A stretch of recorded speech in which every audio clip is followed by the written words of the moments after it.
Hello दोस्तों, स्वागत है आप सभी का मेरी यूट्यूब चैनल में। दोस्तों, बिहार इतना पिछड़ा क्यों है?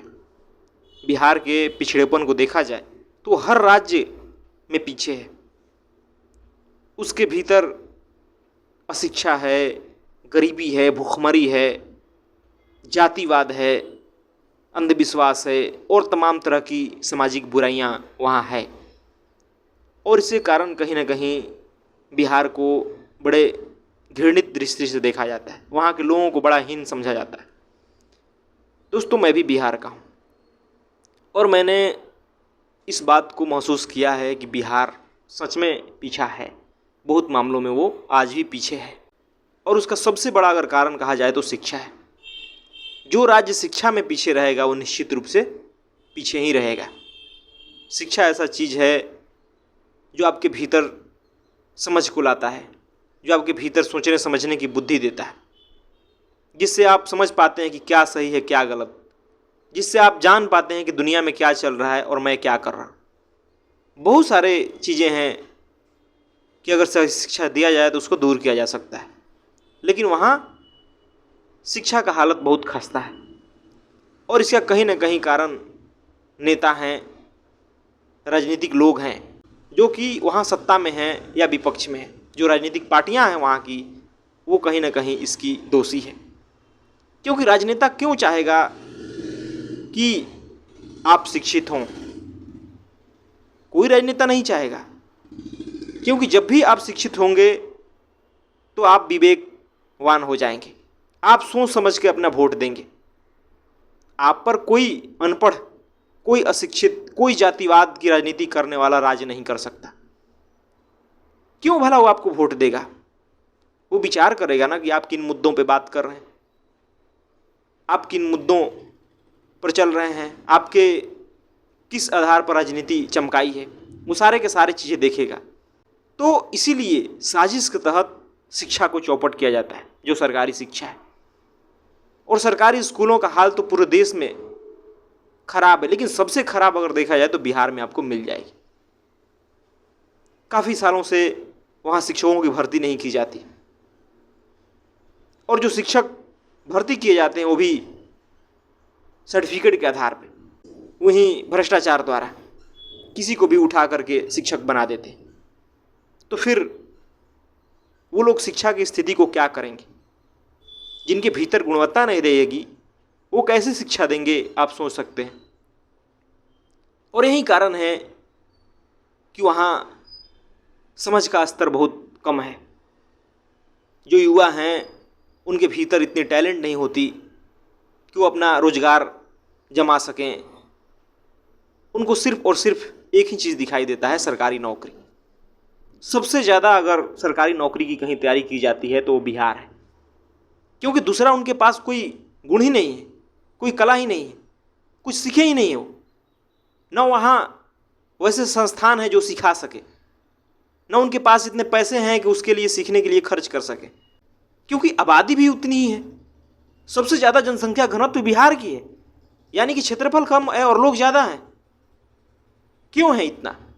क्योंकि लोग ज़्यादा बच्चे पैदा करते हैं, फिर वहाँ भरण पोषण नहीं होता तो दूसरे राज्यों में जाते हैं, फिर दूसरे राज्यों में जाने से वहाँ भी वो अपनी गरीबी को दिखाते हैं, अपनी लाचारी को दिखाते हैं, अपनी अशिक्षा को दिखाते हैं। फिर दूसरे लोग उनसे नफरत करने लगते हैं। और ये आपको देखने को मिल जाएगा। ट्रेनों में किस प्रकार वो जाते हैं वो सबको पता है, कैसा खस्ता हाल है। हर जगह इनको लूटा जाता है, इनसे घृणा की जाती है और कई प्रकार से इन्हें प्रताड़ित किया जाता है, और जो बेचारे ये सहते हैं। तो इसका कारण कहीं ना कहीं बिहार के नेता तो जरूर हैं, जो कि काफ़ी वर्षों से वहाँ सत्ता में हैं, और उनकी पूरी वोट बैंक की राजनीति जातिगत होती है। वो कभी नहीं चाहते कि वहाँ की जनता विवेकवान हो, शिक्षित हो, ताकि वो सोच विचार कर वोट दे। क्योंकि जब वो सोच विचार कर वोट देगी तो उनका परिवारवाद नहीं चल पाएगा, उनकी जातिगत राजनीति नहीं चल पाएगी। वो कुछ भी बोल के जनता से वोट नहीं ले सकते। लेकिन अभी तो उनके प्रति दीवानगी देखी जाती है। वो काफ़ी वोट लाते हैं, काफ़ी सीटें जीतते हैं। और दूसरे सबसे बड़े कारण यह है कि इस अशिक्षा के कारण लोगों में समझ के कारण आज वहाँ के जो हीरो हैं वो लोग हैं जो अश्लील गाने गाते हैं। जो भोजपुरी गायक हैं उनकी स्थिति देखिए, एक से एक फूहड़ गाने वो गा रहे हैं समाज में। ऐसे ऐसे गाने, ऐसे ऐसे डबल अर्थ वाले गाने कि जिसे आप घर परिवार में कभी सुन ही नहीं सकते। लेकिन वहाँ जाइए तो ट्रैक्टरों पर शादी विवाहों में वही गाने खूब धूम मचाते हैं, एकदम गंदे गंदे बेहूदे। लेकिन वो रोजगार समझा जाता है कि अरे भाई ये देखो, ये तो गायक है, ये तो इतने पैसे कमा रहा है गा के। लोग सम्मान से उन्हें अपने पार्टी में बुलाएंगे, कहीं स्टेज शो करवाएंगे, जो कि अश्लील गाने गाते हैं, जो कि समाज में सिर्फ अश्लीलता परोसते हैं उनको। और देखिए अभी क्या हो रहा है, ये लोग अब नेता बनने चल दिए। फिर सोचिए कि ऐसे ऐसे लोग जब नेता बनेंगे, ऐसे ऐसे लोगों के पीछे जो जनता दीवानी है, फिर वहां पिछड़ापन नहीं रहेगा तो क्या रहेगा? ये लोग किस स्तर के समाज को बनाएंगे?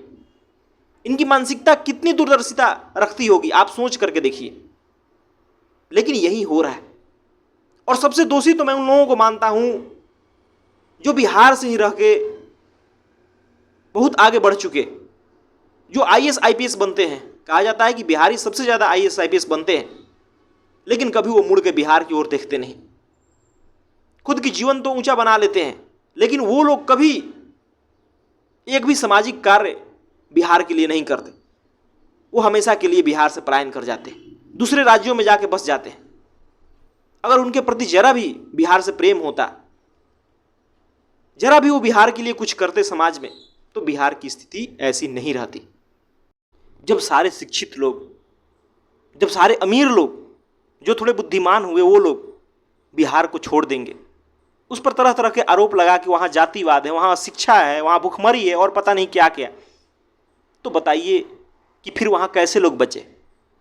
वहीं अनपढ़ लोग, वहीं अशिक्षित लोग, वहीं जिनके भीतर विवेक नहीं, बुद्धि नहीं, तो फिर बिहार पिछड़ा क्यों नहीं होगा? वहाँ के नेता क्यों नहीं जातिवाद करेंगे? जो शिक्षित हुए, जिनके पास समझ आई, उन्हें आगे आकर समाज का नेतृत्व करना चाहिए था, लेकिन ऐसा देखने को नहीं मिलता। वहीं पुरानी रूढ़िवादी राजनीति चलती रहती है, वहीं जनता को उल्टे सीधे मुद्दों में उलझा कर रखा जाता है। फिर कहाँ से वहाँ विकास होगा? क्यों नहीं बिहार पिछड़ा रहेगा हर मामले में? यह सब देखकर बड़ा ही बुरा लगता है कि किस प्रकार आज भी वहाँ लोग ऐसे नेता को चुन रहे हैं जो कि पूरा का पूरा जातिवादी है, जो कि पूरा का पूरा परिवारवाद में लिप्त है। कोई आगे आकर के हिम्मत नहीं करता समाज का नेतृत्व करने की, समाज को दिशा देने की। तो वो लोग ज़्यादा दोषी हैं जो कि बिहार से ही आगे बढ़ते हैं, जो कि उनकी मातृभूमि है, जिन्होंने वहाँ से सब कुछ पाया, वहीं से आगे बढ़े, लेकिन फिर वो उसकी तरफ मुड़ कर नहीं देखे, न उसके लिए कुछ भी किया। उन्होंने तो बहुत तरक्की कर ली, लेकिन अपने राज्य के बारे में, अपने लोगों के बारे में बिल्कुल नहीं सोचा। तो इस कारण बिहार पिछड़ता चला गया। और बहुत से कारण हैं, लेकिन ये सब कारण प्रमुख है। और जब तक बिहार में लोग इस बात को समझेंगे नहीं, जब तक उन्हें अपने राज्य से प्रेम नहीं होगा, तब तक बिहार पिछड़ता ही रहेगा।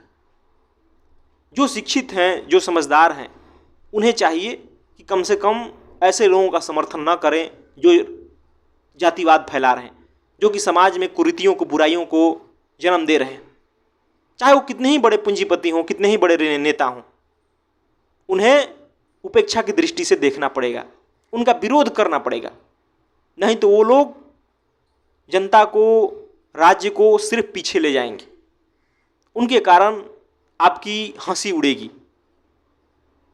तो इस बात को समझना बहुत जरूरी है, नहीं तो बिहार हमेशा पिछड़ता रहेगा।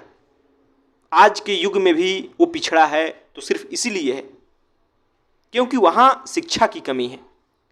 वहाँ लोग आगे बढ़ गए, वहाँ जो नेता हैं वो जनता को उल्टे सीधे मुद्दों में उलझाए हैं, उनकी प्राथमिकता शिक्षा है ही नहीं। इस कारण से बिहार और पिछड़ता चला गया। धन्यवाद दोस्तों।